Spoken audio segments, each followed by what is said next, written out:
എനിക്കിപ്പോ എങ്ങനെ വരാൻ പറ്റുന്നേ? നാളെ രാവിലെ അല്ലേ ഇവിടുത്തെ ക്ഷേത്രത്തിലെ പൂജയും വഴിപാടും ഒക്കെ? അതെയോ? അത് കഴിഞ്ഞല്ലേ എനിക്ക് വരാൻ പറ്റൂ. ഞാൻ പറയാം. ഏട്ടത്തി, ഇവിടെ ഒരുപാട് പ്രശ്നങ്ങളുണ്ട്. പക്ഷെ ഏട്ടത്തി പോയ കാര്യം തീർത്തിട്ട് വന്നാ മതി. അവന്റെ അടുത്ത് എന്തിനാ സന്ധ്യ ഡോക്ടർ തല്ലിയത്? സന്ധ്യ ഡോക്ടറും നന്ദേട്ടനും കൂടി എവിടെയോ പോകുന്നത് കണ്ടെന്നോ, അതിനിടയിൽ വഴിയിലിറങ്ങി ഡോക്ടർ ഛർദിക്കുന്നത് ആരോ കണ്ടെന്നോ ഒക്കെ പറയുന്ന കേട്ടു. എന്തായാലും അത് കണ്ടവരാരായാലും 10 ഇരട്ടിയായിട്ട് കാര്യം അവന്തികേച്ചിയെ അറിയിച്ചിട്ടുണ്ട്. സന്ധ്യ ഡോക്ടർ ഗർഭിണിയാണെന്ന് പറഞ്ഞ് അവിടെ പോയി തല്ലിയെന്നാ പറയുന്നത്. ആ സമയത്ത് ഏട്ടത്തെ അവരെ കണ്ടായിരുന്നോ? അവന്തികേച്ചി സംസാരത്തിനിടയിൽ ഏട്ടത്തെയും കുറ്റം പറയുന്നുണ്ടായിരുന്നു. എന്നെ എന്തിനാ കുറ്റം പറയുന്നത്? അതിന് ഞാൻ എന്താ ചെയ്തേ? ഞാനും സച്ചേനും കൂടി വീട്ടിലേക്ക് പോകുമ്പോ വഴിയിൽ വെച്ച് അവരെ കണ്ടു. അപ്പോ സന്ധ്യ ഡോക്ടർ വഴിയരികിൽ നിന്ന് ഛർദിക്കായിരുന്നു. ആഹാരം കഴിച്ച എന്തോ വയറ്റിൽ പിടിച്ചില്ലെന്നൊക്കെ പറഞ്ഞത്. അതിന് അവര് പ്രഗ്നന്റ് ആണെന്ന് ആരാ പറഞ്ഞേ? അവന്തികേച്ചിയെ വിളിച്ചു പറഞ്ഞവരായിരിക്കും. ഏഷ്യന് കയറ്റിക്കൊടുക്കാൻ ആളുകളെ ക്യൂ നിൽക്കുകയല്ലേ. ഇപ്പൊ ഞങ്ങൾ തിരിച്ചു വന്നാ നാളത്തെ പൂജയ്ക്ക് പങ്കെടുക്കാൻ സാധിക്കില്ല, അത് മുടങ്ങും. അതുകൊണ്ട് നാളത്തെ പൂജ കൂടി കഴിഞ്ഞിട്ട് ഞങ്ങൾ വേഗം അങ്ങോട്ട് എത്തിക്കോളാം. അതുവരെ അവിടെ എന്ത് പ്രശ്നം ഉണ്ടായാലും നിങ്ങൾ ആരും അനാവശ്യമായിട്ടൊരു വാക്ക് പോലും സംസാരിക്കരുത്, കേട്ടോ? ഞങ്ങളാരും ഒന്നും സംസാരിക്കാൻ പോകുന്നില്ല. ഏട്ടത്തെ തന്നെ വന്ന് സംസാരിച്ചാ മതി. വെക്കട്ടെ ഏട്ടത്തെ? ശരി. ഇനി എന്തെങ്കിലും പ്രശ്നം ഉണ്ടായാ അപ്പൊ തന്നെ എന്നെ വിളിച്ചറിയിക്കണേ. ശരി ഏട്ടത്തെ.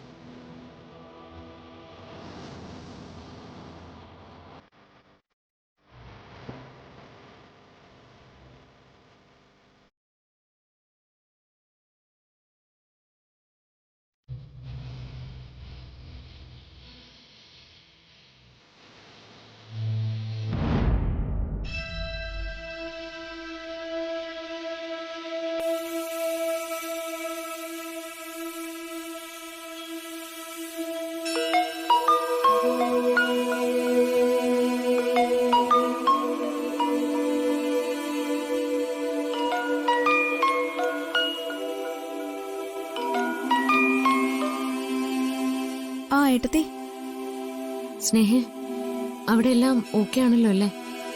അതോ എന്തെങ്കിലും പ്രശ്നമുണ്ടോ? ഇവിടെ ഇപ്പൊ കുഴപ്പമൊന്നുമില്ല. അവിടുത്തെ കാര്യങ്ങളൊക്കെ കഴിഞ്ഞ് ഏട്ടത്തി നാളെ സമാധാനത്തോടെ വന്നാ മതി. എന്തെങ്കിലും പ്രശ്നമുണ്ടെങ്കിൽ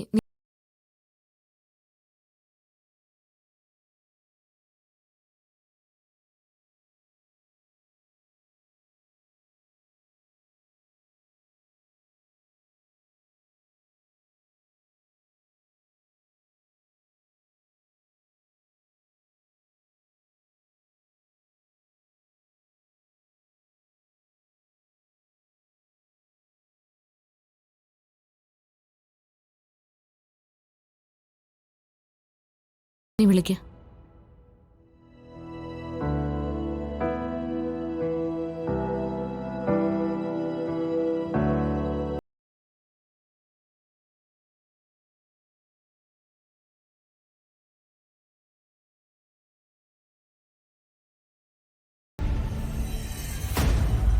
നാളെ സ്വാമിജി വരും. അപ്പോ അർച്ചനയുടെ കാര്യത്തിൽ മാത്രം ഒരു തീരുമാനമാക്കിയാ പോരാ.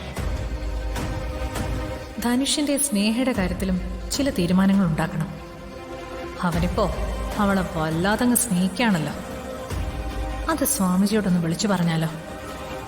സ്നേഹയുടെ വയറ്റിലുള്ള കുഞ്ഞിന്റെ കാര്യം വെച്ച് എന്തെങ്കിലും ഒരു പദ്ധതി പ്ലാൻ ചെയ്യാൻ സ്വാമിജിയോട് പറയാം.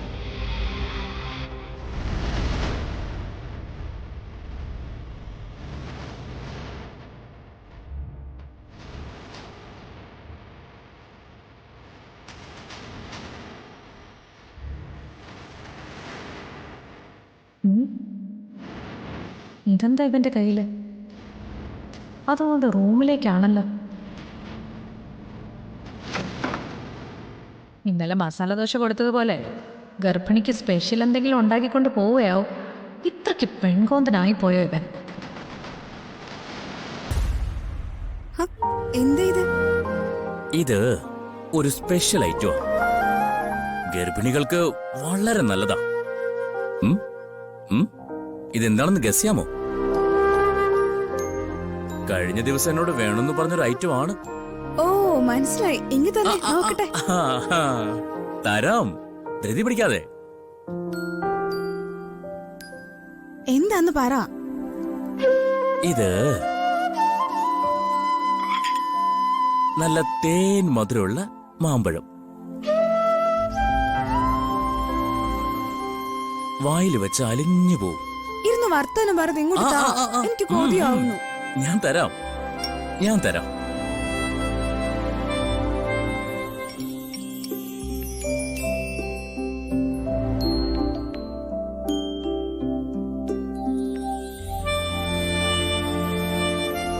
ഒരു കഷ്ണം കൊടുത്ത.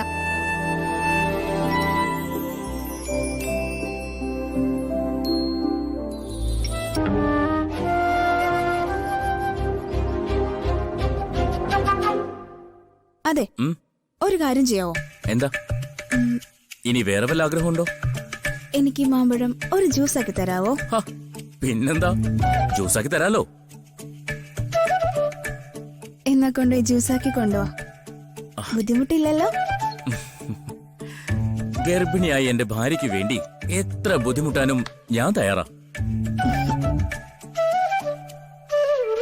പകരം നീ ഒരു പൊന്നുണ്ണിയെ പ്രസവിച്ചു തന്നാ മതി. ഓഹോ, എന്നിട്ട്